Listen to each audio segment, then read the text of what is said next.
The things that interested you most on the trip here, is this the first time you come here? Yes, it is the first time. I think what I really wanted to do is break down the preconceived idea that I had as someone living in the West about life in the Soviet Union. Have you succeeded in it? To a great extent, I think there are still problems. Obviously, there are problems.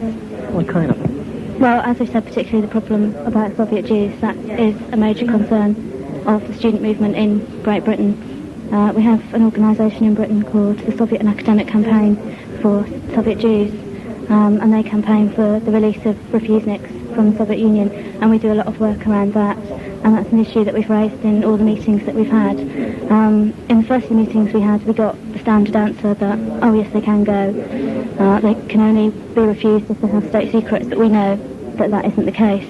But today we've discussed the issue more fully, and we understand that now things are changing and a certain number of people are allowed to leave every year. And what about other aspects of human rights problem?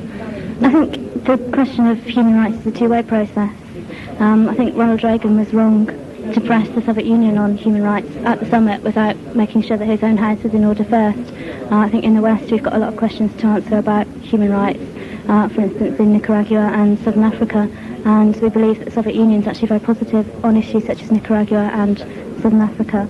But within the Soviet Union we actually found that there was much more freedom than we thought there was going to be. Obviously we haven't seen everything, and as Andy said earlier, Ukrainian Catholics, Tatars, Crimean Tatars, these are all things that we've only just heard about. We haven't really seen what the situation's like for them in reality.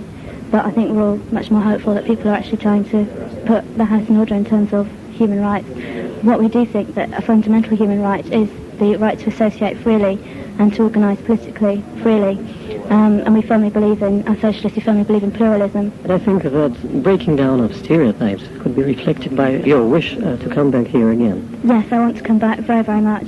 We've only seen two aspects of Soviet life, Moscow and Chisinau, and obviously there are a lot of different republics with different ways of life that we'd like to go and see. I'd also like to come back after the party conference and see how the changes are going to develop, and perhaps even in 10 years come back and I might even want to live here if all this has been achieved. Okay, I think you'll be very welcome. Thank you.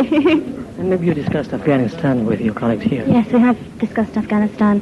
Obviously that's an issue that's of very great interest to the West. It's been covered a lot in the press.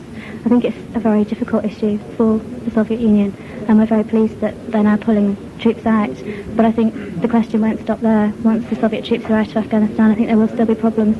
We've heard that America is funding the Islamic fundamentalist forces in Afghanistan, and I think that is a problem. And there's another problem related to Afghanistan with some 300 POWs kept prisoner in Pakistan. Maybe you know that our Red Cross has appealed for their liberation as soon as possible, because they are in terrible conditions right there, and we do not exactly know the number of them. Yes, Soviet prisoners of war. Yeah, I mean, we haven't heard anything about Soviet prisoners of war in Pakistan, but obviously if the issues raised, then we'll do something to change that.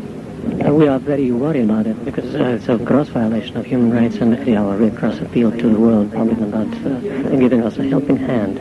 Maybe when you return to Britain, maybe you will also help us. Yes, of course. Yes, of course.